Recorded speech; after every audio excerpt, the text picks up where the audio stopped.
Hi, my name is Caleb, and I am at the Holucust. So the Holucust is basically a place here in South Africa that they have kept the history of the genocide that happened in Rwanda and the genocide that actually happened here in South Africa. And I'm actually going to show you guys what this place looks like and the history that actually these guys have here. So we're going to start with this one. Choices and dilemma. The Holocaust took place in full view of the world. Millions of people witnessed the crimes committed by the Nazis. Some chose to resist the regime while others collaborated. Some helped the victims while most were bystanders. And so, over actually this journey, we're actually going to look at um, how these people's choices made them, you know, resistant and things like that. Seeking justice, that is just like after the war, the United States, Britain, and Union established. Basically, these are just like things to do with genocide and things like that.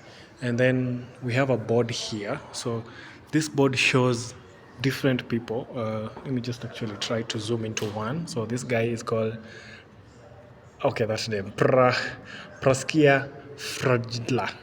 It says, after the Nazi invasion, the Jews of Bedzin were forced to register the local gospel, and 5,000 of the identification photographs were discovered after the war. 600 of these photographs are displayed in this installation. Oh, okay. You remember the one that we had? So, this installation of 600 photographs of Jews from the Bedzin represents the 6 million men, women, and children who were killed by the Nazis and their collaborators simply because they were Jews.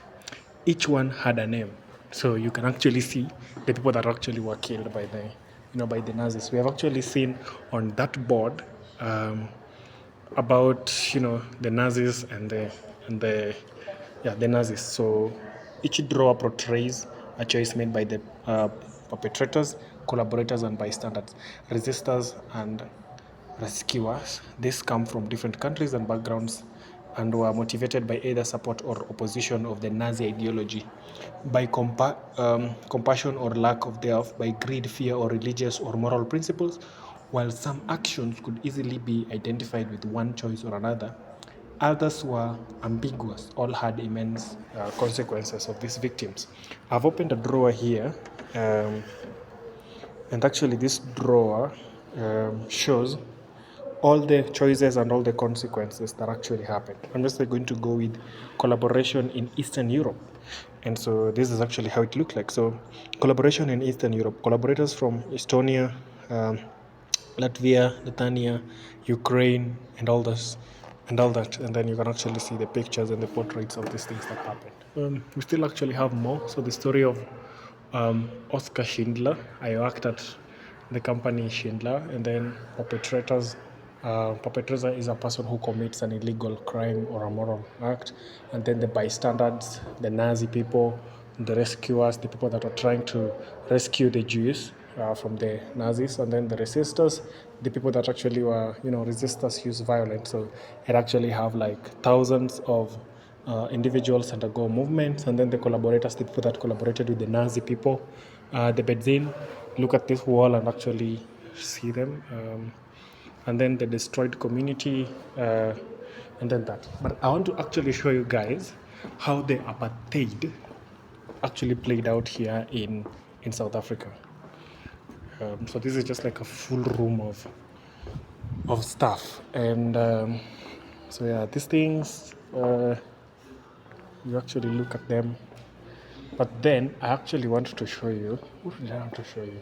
How this apartheid thing worked. Because inside the seats, they had like a seat for, the white and the blacks. These things are very crazy. They look so good. They look so informative. The French, I never read this in history. There's this young lady here, Radolf Swam, born in Hanau, Germany. Um, Immigrating from Germany is not as easy as you think it was. According to the family tree, our ancestors have been living in wherever.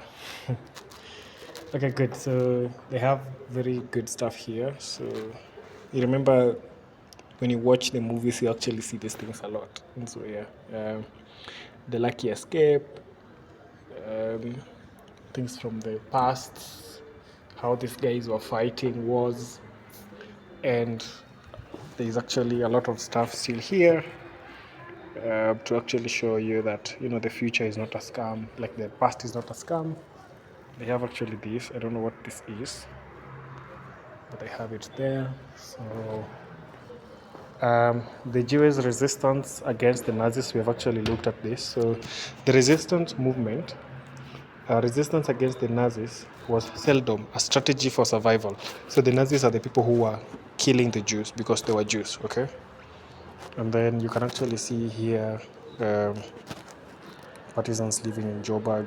And then if you actually open this, you can actually see more daily acts of resistance, more photos from them. Um, I want people to know that there was resistance. Jews did not go like sheep to the slaughter. I was a photographer. I have pictures, I have proof. So this just like talks about how the Nazis were killing the Jews.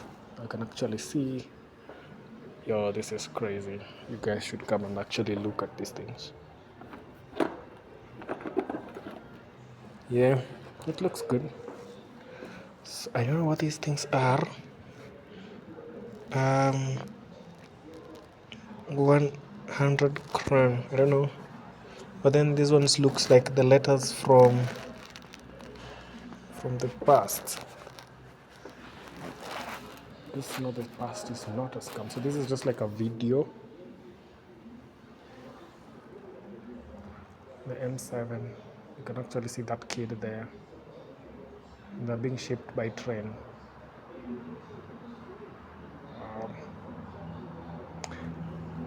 Shout out to the people that their lives were taken so that we actually get freedom today. So you can actually see some bullets here from the past. Yeah. And a sitting area to actually just learn about the past.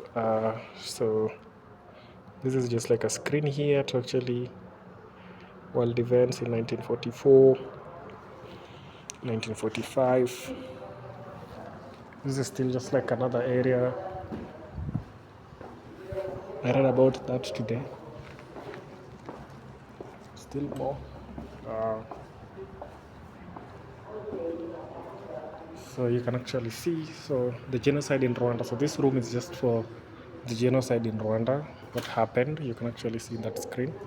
It is a painful memory. And genocide happened yet again to us here in Rwanda, in the field view of the world. Yeah, our thoughts are with them. I thought that when the world learned what had happened to us, it could never happen again, but it did. In Rwanda, almost 800,000 people died.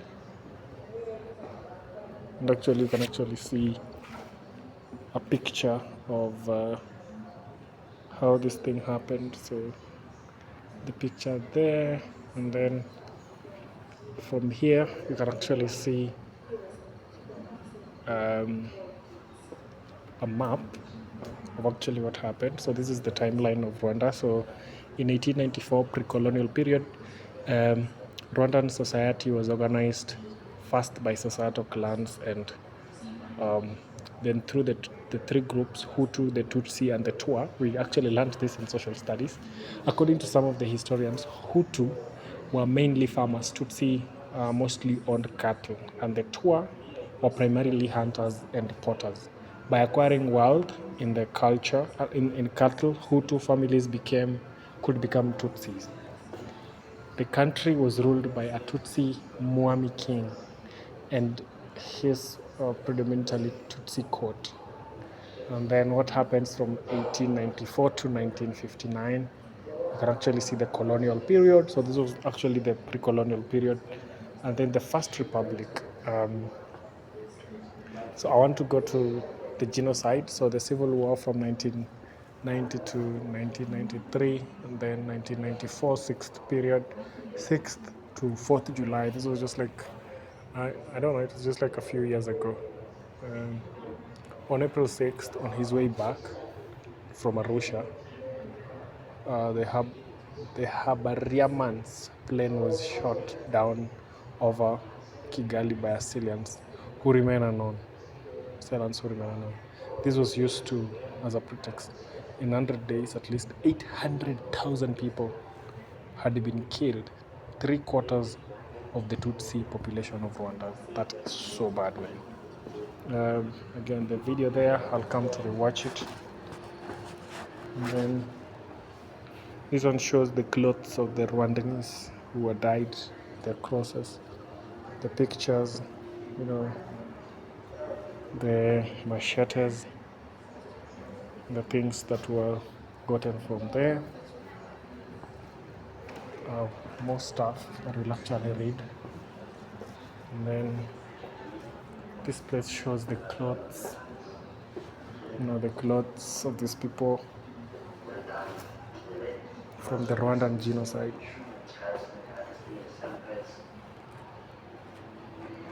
I think this is a place to watch. I think this is a place to watch the genocide. Yeah, it's so painful.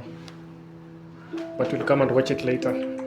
Then I'm in the churches, so these are the clothes from. Wow, it's painful. Thank you guys for being there.